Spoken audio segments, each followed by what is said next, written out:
12 سال کا کاشف بہت شریر لڑکا تھا۔ شرارت پر وہ اکثر والدین اور دادی سے ڈانٹ کھاتا۔ اس کی بہن علیزہ اس سے 1 سال بڑی تھی۔ کاشف کی پھوپھی دوسرے شہر سے اپنے بچوں شان اور فائزہ کے ساتھ ان کے گھر آئی ہوئی تھیں۔ وہ دونوں بہن بھائی کاشف اور علیزہ کے ہم عمر تھے۔ ایک دن بچوں نے دادی سے کہانی سننے کی فرمائش کی تو وہ راضی ہو گئیں۔ شان بولا، نانی کوئی بھوت کی کہانی مت سنائیے گا، مجھے بڑا خوف آتا ہے بھوتوں کی کہانیوں سے۔ یہ سننا تھا کہ کاشف کے کان کھڑے ہو گئے۔ ایک شرارتی مسکراہٹ اس کے لبوں پر اور آنکھوں میں ایک چمک سی آ گئی۔ علیزہ اسے مینی خیز آنکھوں سے دیکھنے لگی۔ کہانی ختم ہونے کے بعد علیزہ نے کاشف سے کہا، لگتا ہے تم شان کو بھوت بن کر ڈراؤ گے۔ کاشف منہ پر انگلی رکھتے ہوئے بولا، آہستہ بولو، سچ بڑا مزہ آئے گا۔ رات کو جب وہ سو جائے گا میں اس سے بھوت بن کر ڈراؤں گا، حالت دیکھنے والی ہوگی اس کی۔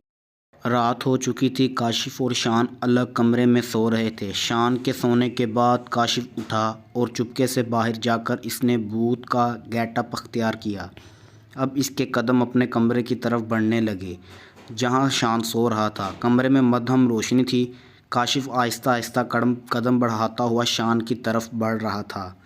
اس نے دیکھا کہ شان چادر اوڑھے بے خبر سو رہا ہے۔ اس سے پہلے کہ وہ چادر ہٹا کر شان کو ڈراتا، اچانک کسی نے اس کے کندھے پر ہاتھ رکھا۔ کاشف نے جوں گھوم کر دیکھا تو اس کی روح فنا ہو گئی۔ علیزہ اور فائزہ دادی جان کے کمرے میں تھیں۔ علیزہ جاگ رہی تھی۔ اسے معلوم تھا کہ کاشف شان کو بھوت بن کر ڈرائے گا۔ ابھی تھوڑی ہی دیر ہوئی تھی کہ اچانک علیزہ کو کاشف کی چیخ سنائی دی۔ اسی دوران فائزہ بھی اٹھ گئی اور مسکرانے لگی۔ اسے دیکھ کر علیزہ کو بڑی حیرت ہوئی۔ تم کیوں مسکرا رہی ہو؟ علیزہ نے پوچھا۔ فائزہ نے علیزہ کے کان میں کچھ کہا جسے سن کر علیزہ بھی مسکرا دی۔ کاشف کی چیخ سن کر دونوں ہنس پڑی۔ پھر اٹھ کر کاشف کے کمرے کی طرف چل دیں۔ اگر شان سو رہا ہے تو پھر وہ کون تھا جو فوراً ہی غائب ہو گیا تھا؟ علیزہ نے خوفزدہ ہو کر کہا۔ اسی دوران شان بھی آنکھیں ملتا ہوا کھڑا ہو گیا اور پوچھا، یہ کاشف بھوت کیوں بنا ہوا ہے؟ فائزہ نے کہا، کس قدر بے خبر سوتے ہو بھائی، اس قدر شور میں بھی آنکھ نہیں کھلی؟ شان نے کہا، ارے مجھے لگا کہ یہ شور خواب میں ہو رہا ہے۔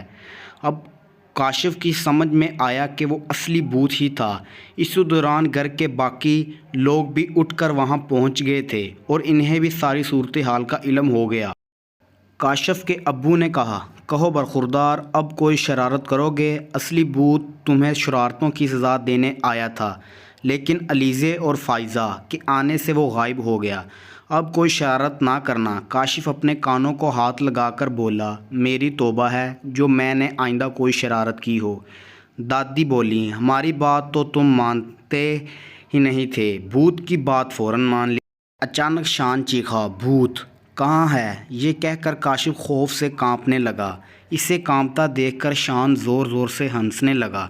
یہ اب تک پتہ نہیں چل سکا کہ غائب ہونے والا اصلی بھوت تھا یا کوئی تیسرا کردار تھا۔